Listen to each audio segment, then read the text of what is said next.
আমরা তোমাদের যে দেশে আছো সেই দেশে স্যার ডেনমার্ক আমেরিকা সবাই এখানে আছি আপা, ডেনমার্ক আমেরিকা সবাই আছি আমরা। আপা আপনি এখন আমাদের কিছু নির্দেশনা দেন, আমরা প্রবাসী থেকে কি করতে পারি, এবং বাংলাদেশে আমাদের যে ফ্যামিলি আছে, আত্মীয় স্বজন আছে, আমাদের যে বিভিন্ন দলের নেতৃবৃন্দরা আছে, আমরা কিন্তু অর্থনৈতিক থেকে বিভিন্নভাবে সহযোগিতা করতেছি, যার যেভাবে পারি আমরা।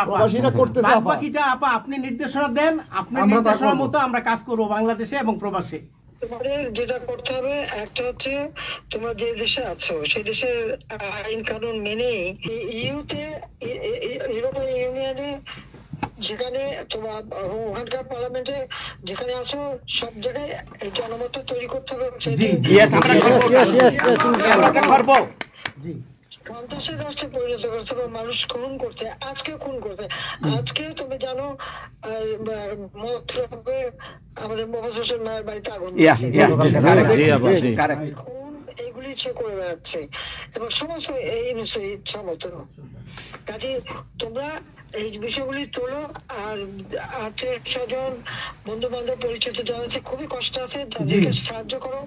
মামলা দিয়ে দিয়ে আমাদের নেতা কর্মীদের চরম হয়রানি করে যাচ্ছে, তাদেরকে সহযোগিতা করা, এই যে আইনজীবী ঠিক করা এবং আন্তর্জাতিক ভাবে কিভাবে মানে এদেরকে জনমত সৃষ্টি করা এবং সরকার যে অপকর্মগুলি করছে সেগুলি তুলে ধরা, এই কাজগুলি তোমাদের আমরা করবো।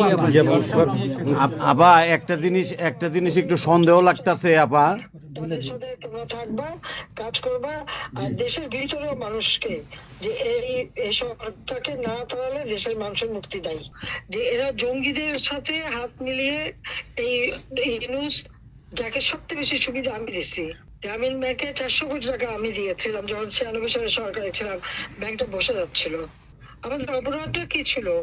কারণ ইউনূসের কথায় তারা এই হত্যাকাণ্ড চালিয়েছে এবং সেটা তারা বলছে। 15 জুলাই থেকে এরপরে এই পর্যন্ত যত হত্যাকাণ্ড হচ্ছে, অগ্নিসংযোগ, সবকিছু ইউনূসের নির্দেশেই এই এত বুকের মায়ের কোল খালি হয়েছে, এত পুলিশ মারা গেছে, আর সব থেকে মারা গেছে তো আওয়ামী লীগের নেতা কর্মী। শুধুমাত্র ক্ষমতা লোভে এই লোকটা এইভাবে তার ম্যাটিকুলাসলি ডিজাইন করা অর্থাৎ সুপরিকল্পিত একটা প্ল্যান করে এই হত্যাকাণ্ড ঘটিয়ে সে সংবিধান লঙ্ঘন করে অবৈধভাবে ক্ষমতায় বসে আছে। এখন উনি নাকি আমাদের বিচার করবেন, সে নিজেই খুনি। ইউনূস নিজে খুনি, তার সমন্বয়করা খুনি। শেয়ার মার্কেটে টাকা উধাও, ব্যাংকে টাকা নাই, ব্যাংকের টাকা উধাও, গেল কোথায়? ইউনূস তার কোনো সাংবিধানিক ভিত্তি নাই, সে অসাংবিধানিক ভাবে অবৈধভাবে ক্ষমতা দখল করছে। ইনশাল্লাহ তার বিচার ওই সংবিধান মোতাবেকই হবে এবং তার ওই চালা চামুন্ডার যে করার সাথে আছে আর উপদেষ্টা এবং সমন্বয়কারী সবকটার বিচার বাংলা মাটিতে হবে। প্লিজ প্লিজ আপা বলেন আপা। আমি যে কথাগুলি বলি রাখো, তোমার রেকর্ড করে রাখো, তোমার প্রচার করো, আমার আপত্তি নেই।